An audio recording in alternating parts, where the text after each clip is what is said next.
The Consort Tournament by Watermelon's Melon Fedden. Chapter 23.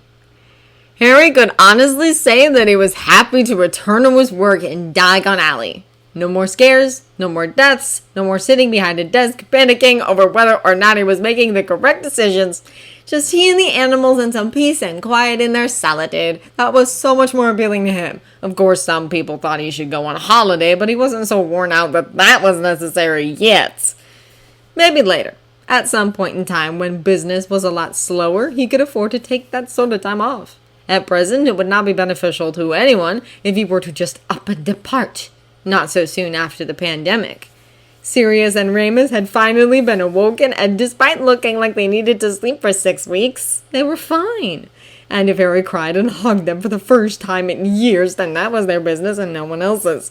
Harry wasn't the kind of person who cried or expressed emotions in a tumultuous manner, but he had given up his control for a few moments just to be honest with his family. Also, he did not cry much, but tears were shed and shoulders were wet when he was finished. It was proof of the fact that he had been more affected by the happenings than he had let on. Thankfully, only a few people were there to witness his minor breakdown. Harry wasn't cold-hearted or anything, he was just extremely awkward when it came to physical affection with human beings. It wasn't like it was foreign to him or anything. He had loving family willing to dote upon him at any chance, after all. Harry had just not been the kind of child who wanted to be smothered in love all the time. So he resisted physical displays of affection and left them for only important situations. Actions spoke louder than words in those instances.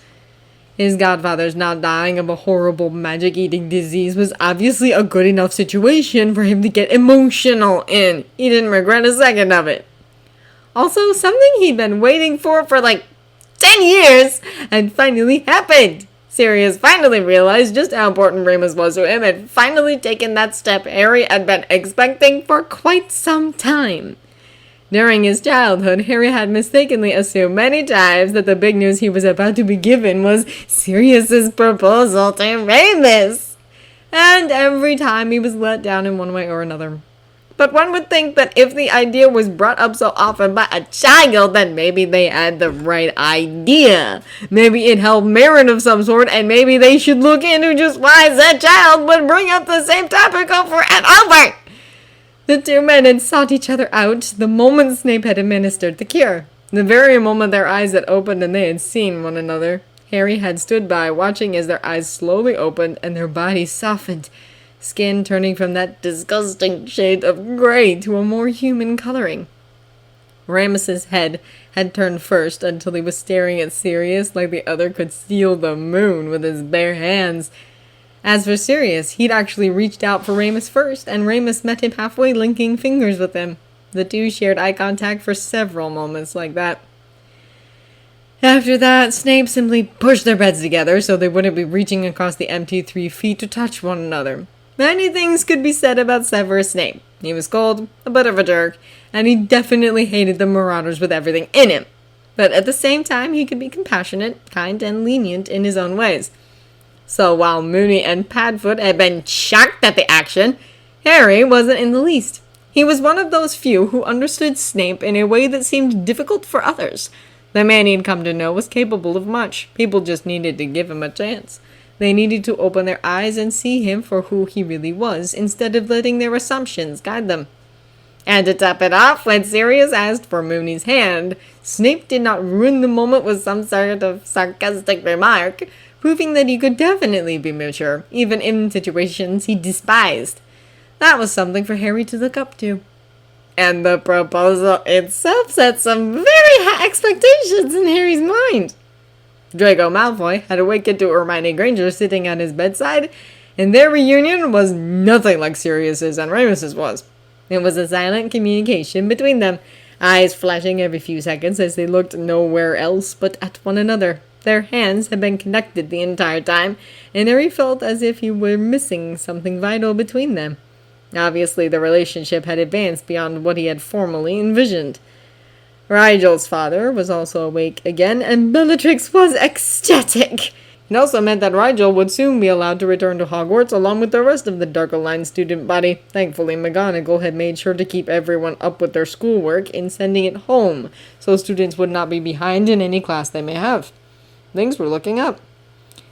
Harry sighed and went to go and sit in his lounge. If no one was coming in today, he'd spend his hours in peace. Read a good book and have some hot tea to keep the good mood flowing. Perhaps even close the shop just so he could go and rest.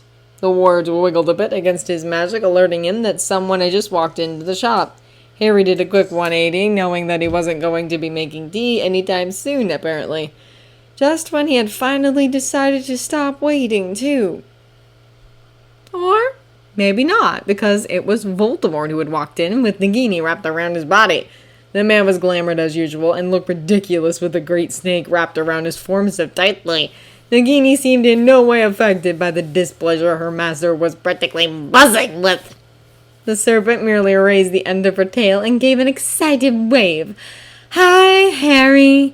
Master has come to ask you out." The look! Voldemort sent his familiar sent Harry into a fit of laughter. Any attempt the man made to be smooth was always ruined by Nagini, and Harry loved it so much.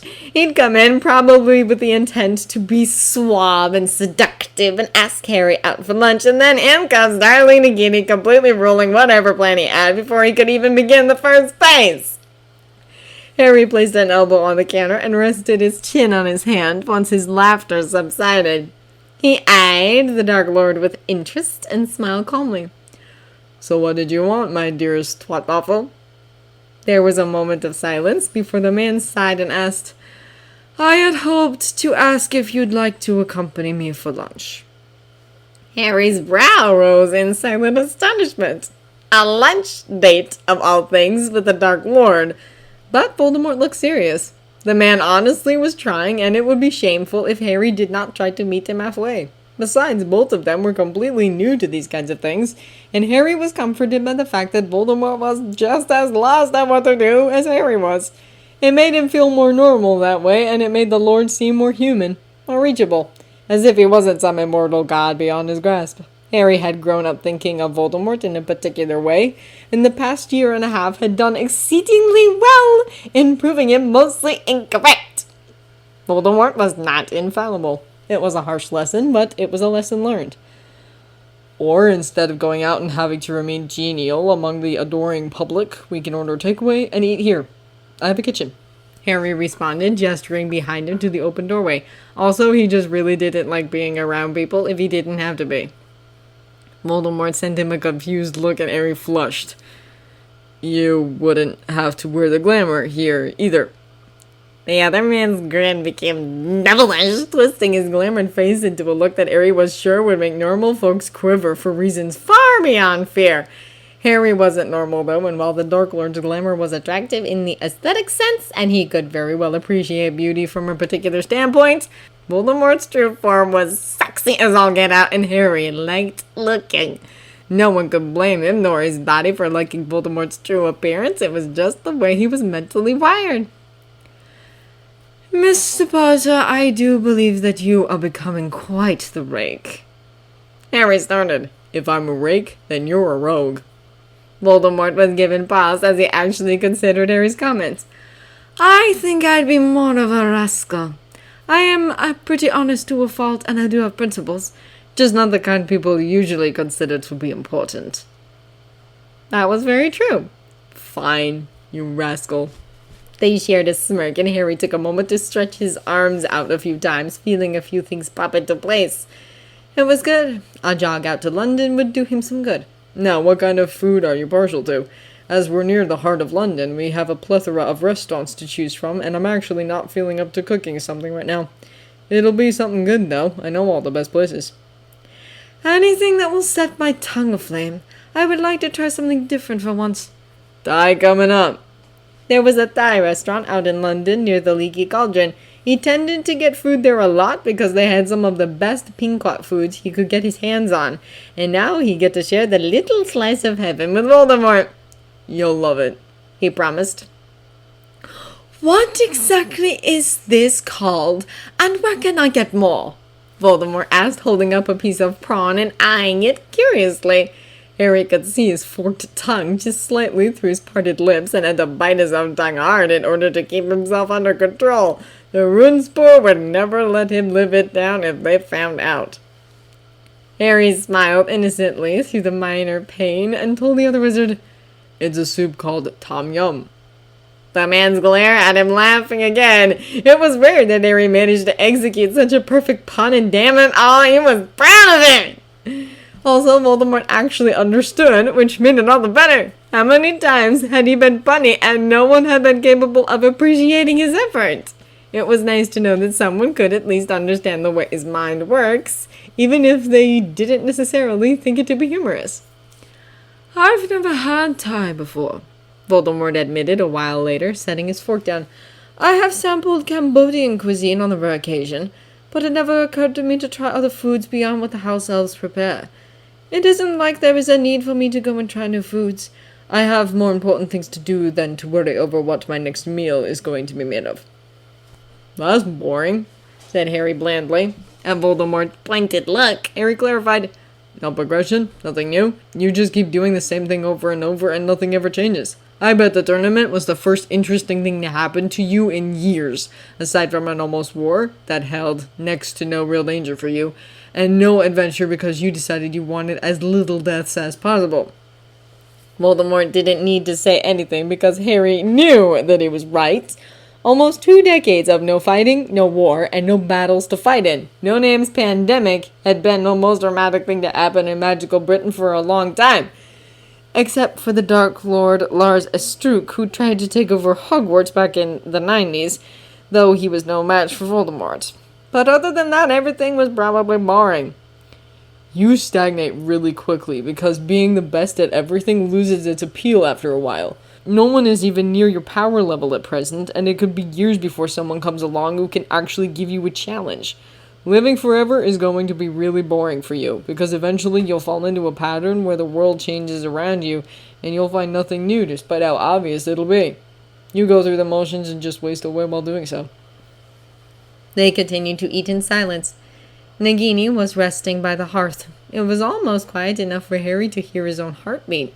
He wondered if he'd gone a little too far, but at the same time he did not regret anything he said, because he felt that deep down he was correct. Doing the same thing for all of eternity just sounded so annoying, and he didn't understand why Voldemort would want to live forever. Not wanting to die aside, it didn't seem like something worthwhile in Harry's opinion, so he would probably never be able to understand. "Would you ever consider immortality?" Voldemort asked suddenly, eyes incredibly serious, as he leaned over Harry's small kitchen table, as if getting closer to the young man would bring him the answer faster. He didn't even have to consider his answer, though. Placing his fork down, Harry shook his head with surety, and met the man's gaze head on.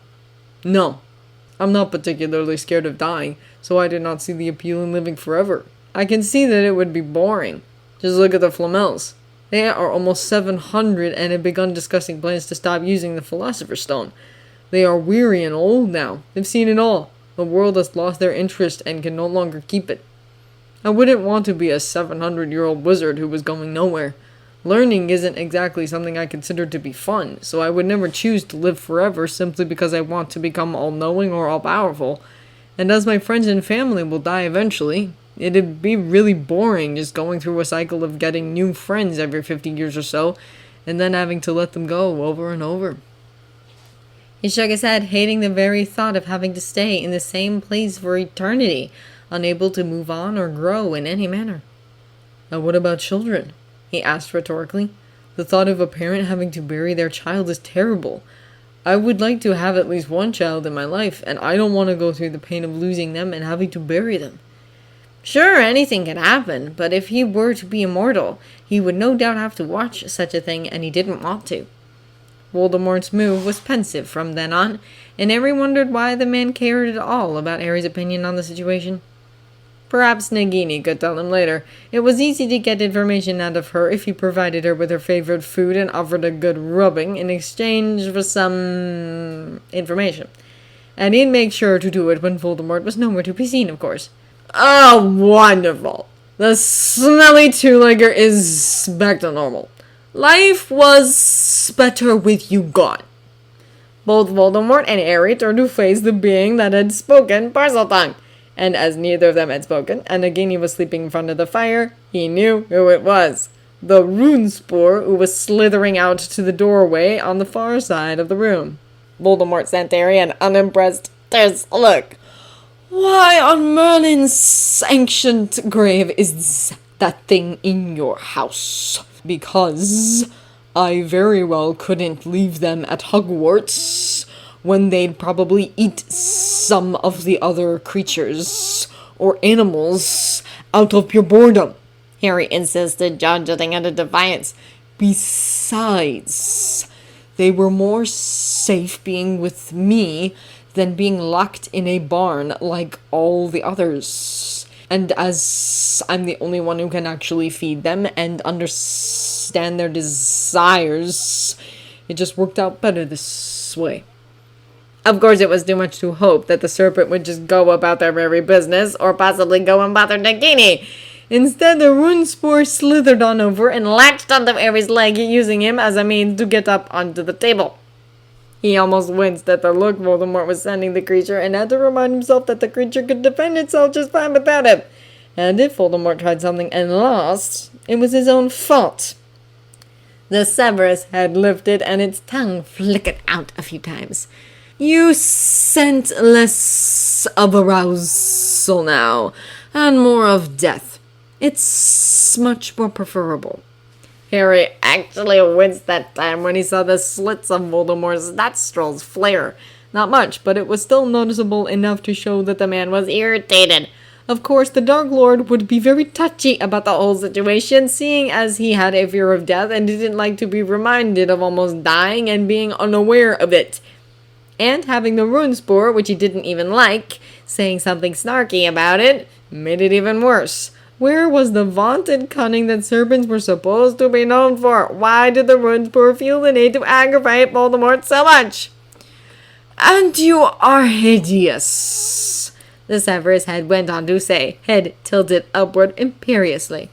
"Two-leggers should not attempt to take on animal traits or physical characteristics. They fail spectacularly. You are nothing compared to my great beauty." The Hermione head scoffed. "You most certainly are not the beautiful one among us." Severus's head turned to glare at Hermione, eyes narrowed. The hissing sounds intensified, accenting the words with barely restrained anger. "What would you even know? All you do is sit there and think about ridiculous things all day." Of course, the three-headed serpent ended up getting into an argument with itself, which ended with Harry having to stun them so that Luna and Hermione didn't gang up on Severus and bite his head off.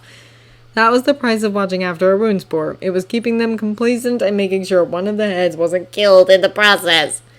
He levitated the creature to Nagini's side and cracked a smile when the great serpent acknowledged them with a bump of the head. He gave Voldemort his attention once more, knowing the man would like it and it would help calm him down some more. "I'm sorry about them," he told his fiancée.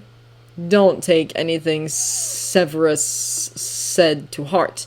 He's just angry at humans in general and really doesn't like you, so he'll say anything to offend you or embarrass you.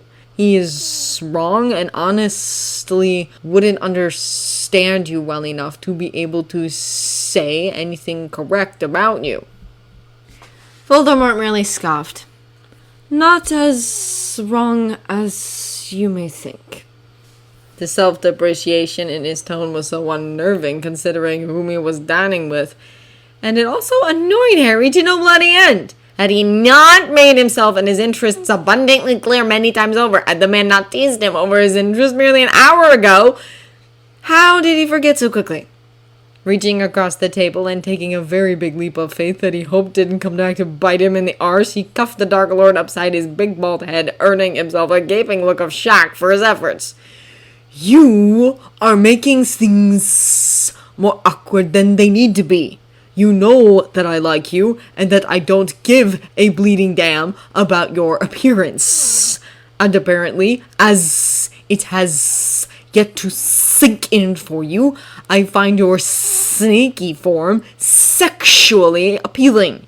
So, stop with this drama already. It could have been worse for you, remember that.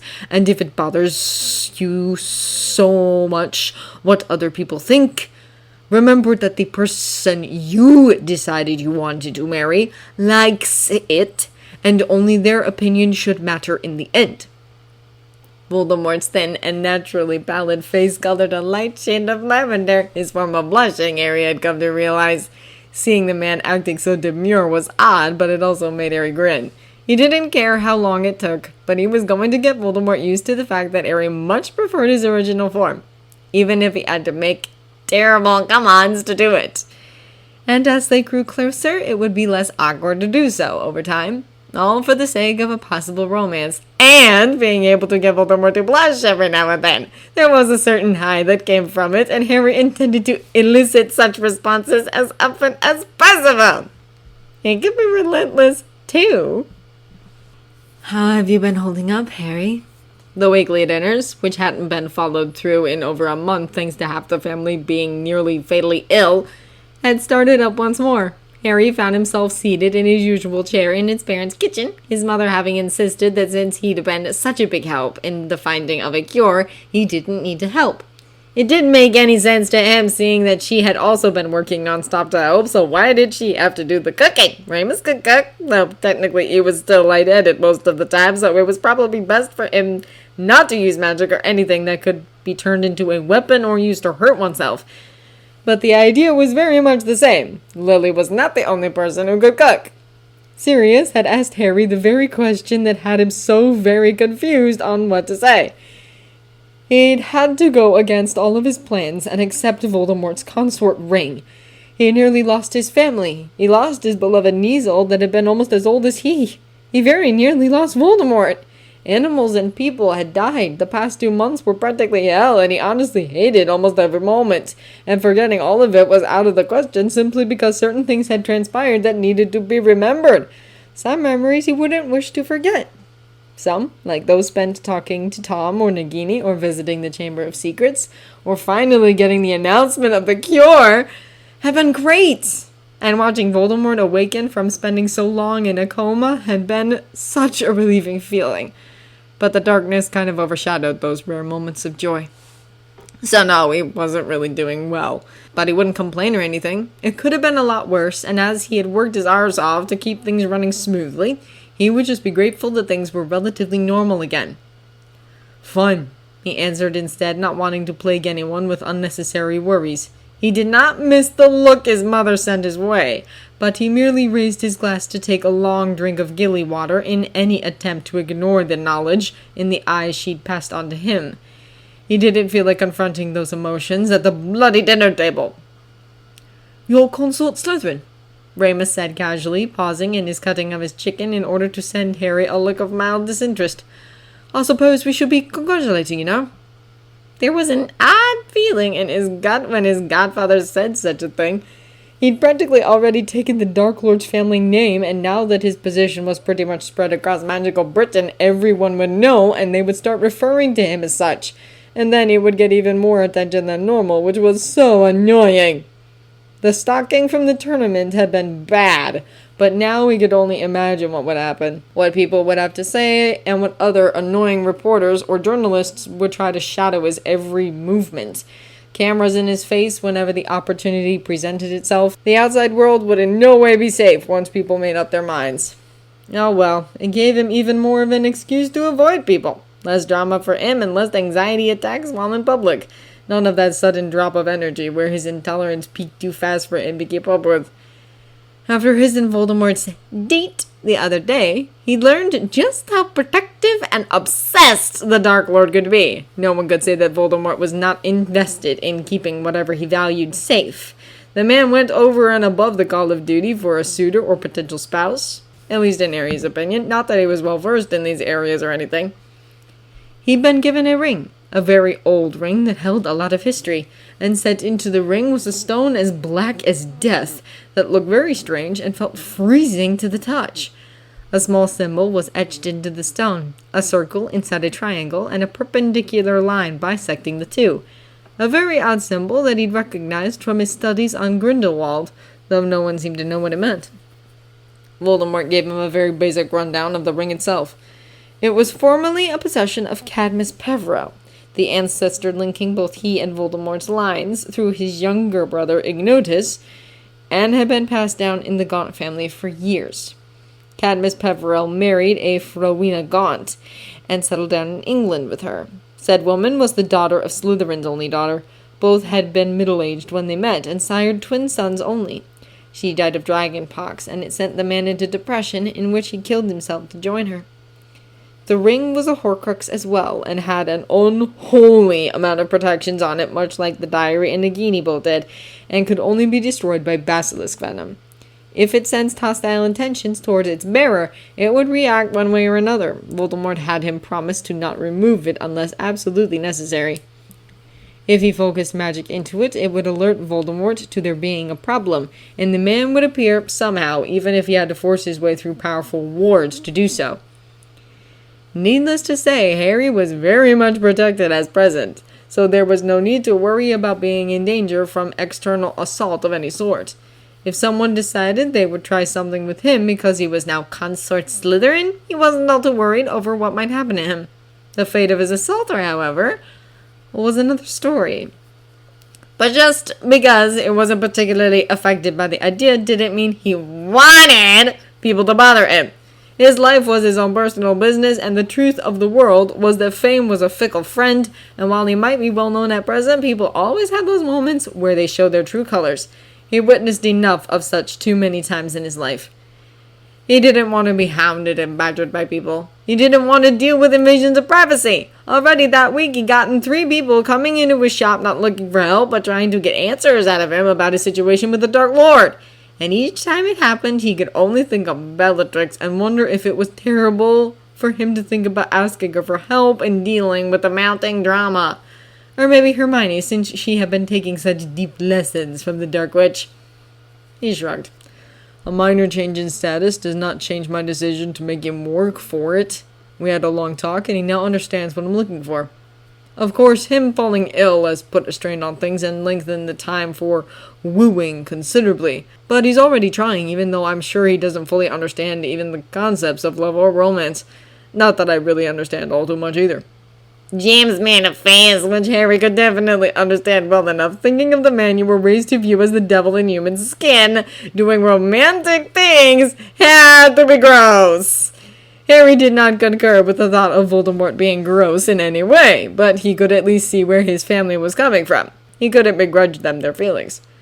So, whatever was wrong has been solved between you? Lily asked a moment later, looking at him with a hesitancy that he didn't expect to see. But it did help remind him of something he'd forgotten during the pandemic. The last time they'd had a proper talk, it was after Voldemort announced the winner of the tourney, and Harry had been under the impression that he'd been lied to and made a fool of. He'd spoken briefly with her over the situation, not giving much away, but still telling her enough for her to understand some of his feelings, just so she could get a small glimpse of his dilemma. He flushed at the reminder that Dumbledore, of all people, had to give him the basics just so he would even talk to the Dark Lord, and then to learn from Voldemort himself the truth and reasoning for his actions. Dumbledore told me a few things, Harry said quietly, hoping that he was not blushing at all. I explained part of the situation, and he told me not to make assumptions, and revealed that what I thought was fake was real, and what everyone else sees is false. Lily's eyes brightened in understanding, but James, Sirius, and Remus all still looked confused. Not that Harry planned to elaborate any further. He didn't want to reveal Voldemort's secret, not even to his family. The man's true name was known to them already, but he did not want to just give away something so precious. Especially since Voldemort seemed to be self-conscious about his appearance and literally chose his consort based on whether or not they could at least tolerate his serpentine form. He'd been insecure about it and made his last task a test of character, in a sense. Did the remaining 3 competitors have the willpower to at least handle his truth so they could benefit from what he had to offer them? Only Harry did. Harry liked it even, not that the man seemed to grasp such a thing. Voldemort found himself repulsive. It was kind of sad to consider. And it was also no one's business. You aren't in danger there, right? Asked Sirius, looking almost deadly, if the pun could be pardoned. Sirius, your whatever is going on between you is safe and relatively sane, right? Interesting how he had to frame it as relatively sane. Harry cracked an amused smile. For the time being, Padfoot doesn't need to make an appearance anytime soon, trust me.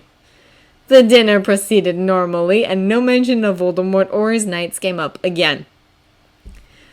Voldemort rubbed a hand over his face in frustration. None was aimed at Harry, of course, but being the leader of a nation of people was a taxing job, and he had a month and a half worth of drama to catch up on. And it was as if drama had occurred every damn day he'd been unwell. At least as ordered, Tom had helped Harry to the best of his ability, so he could not take his anger out on the diary. It had done its job, plain and simple. Harry hadn't made any foolish decisions and had met with the French minister in his stead. And that was a story and a half. A story that he managed to squeeze from both Tom and Nagini. He'd yet to speak with Harry about it because there was no real time as of late, but he would eventually get all the information. A date was not the time or place to bring up such uncomfortable memories. Harry had charmed himself into Voldemort. He'd planned to meet the minister and his entourage as Consort Slytherin, but was worried on making up an excuse for Voldemort being absent. The best lies always had a bit of truth in them, but he didn't want to have to make up something. He also didn't want Magical Britain to appear weak in the eyes of the world if they found out Voldemort, of all beings, was on his deathbed. So he decided to just glamour himself and have Nagini rest across his shoulders like Voldemort sometimes did when he wanted to be a little dramatic. That was where Harry's talent as an orator came in. Speaking Parseltongue was something Voldemort was well known for. He was the only wizard in Europe who could currently speak the serpent's tongue, so Harry randomly hissing things back and forth with Nagini had sold the entire act very well and impressed the minister very much. Then again, the fool was someone easy to impress. Still, the discussion had taken some strange turns, if what he read in Harry's notes were true. By that, the minister, a young man who was rather new to his position, having only been seated in such for 3 years, kept getting off track. He would ask Harry, whom he assumed was the Dark Lord Voldemort, about his choice in Consort, what his plans for his family were, if he planned to keep his roots deeply set in Magical Britain, or if he ever planned to pack up and move elsewhere. It raised alarms in Voldemort's head. Why did the French minister need to know any of that? Why could it be any of his business? Thankfully, Harry was a Slytherin at heart, and he had easily steered the discussion back to where it was supposed to go. Strategies and border control. Possible threats to the mainland's safety due to the rising news of a dark lady with questionable aims coming up from Greece and making her way across the lower half of the continent, leaving strange occurrences in her wake.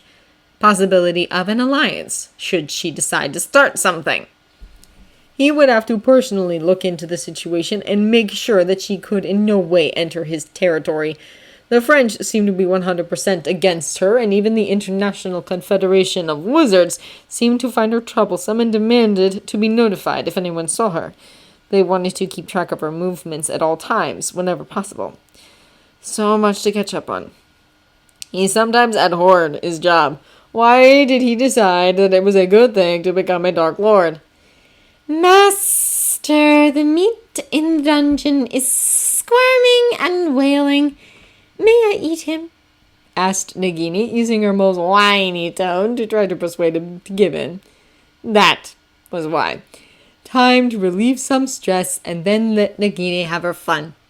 He stood in motion for Nagini to follow. The paperwork could wait until later.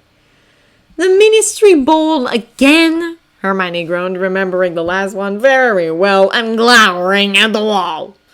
Back then, she had been a little lost and perhaps a bit moody. She got mouthy with a few people and practically burned a hole in her best friend's back because it had looked like the Dark Lord was showing him favoritism. Which he was, but she didn't need to be such a threat over it. Merlin, she had been embarrassing in the early stages of her dive into the dark arts. Draco drew himself up, nose tilted toward the ceiling. Of course. We both know that we are going to attend, and that it'll be held the night before Yule.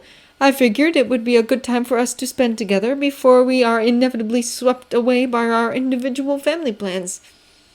She and Draco had a thing. Not a big thing, but it existed, and it was sort of deep, despite how they went about it.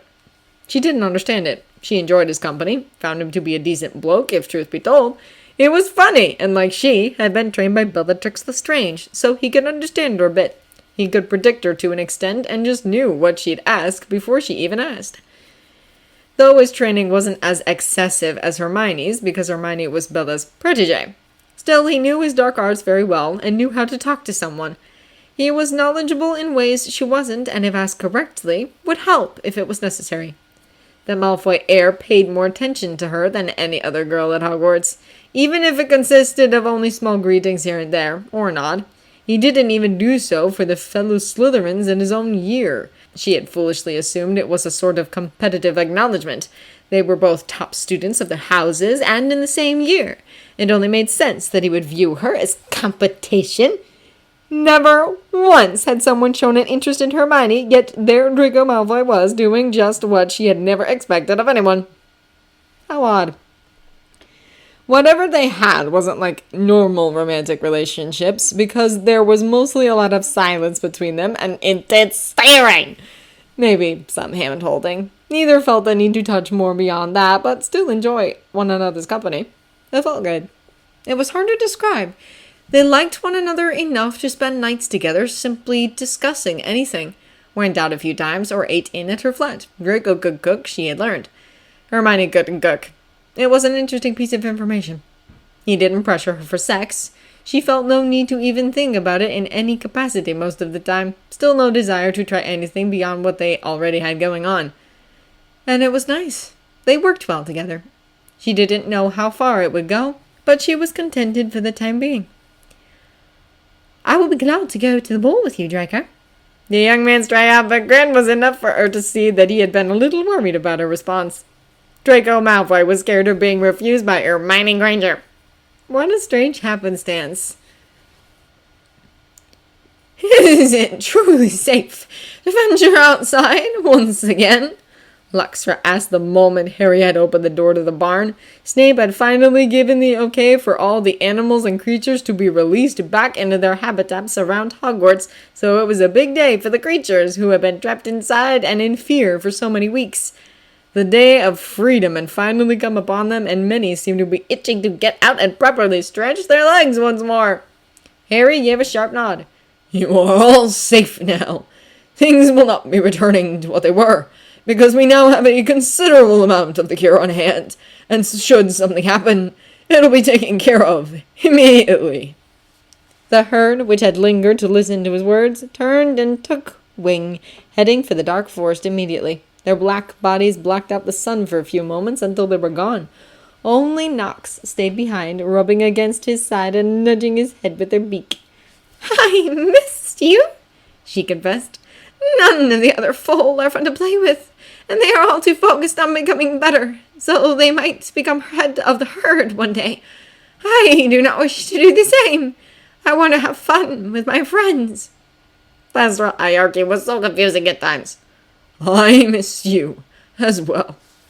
He moved toward the pens, waving his wand to break the invisible barrier, keeping all of the animals in their own magically extended places. They all bolted for the outside immediately. Hagrid had done the best he could by himself, but it was obvious that the animals had wanted freedom badly. He was happy to see them frolicking, and he could hear their jubilant cries from where he stood in the doorway, arms crossed as he leaned on Nox's side. Thanks, Cersei, the pandemic was over. He was so grateful that no other animals he was close to had suffered. Nox and her herd were safe.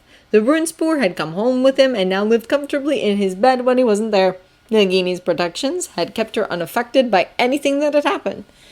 Shelob had been old for a feline, so he knew that it had been close already. He just wished it didn't have to happen because of some magic-eating sickness. Nox bumped his shoulder and crooned in his ear. He gave in and began to stroke her wing.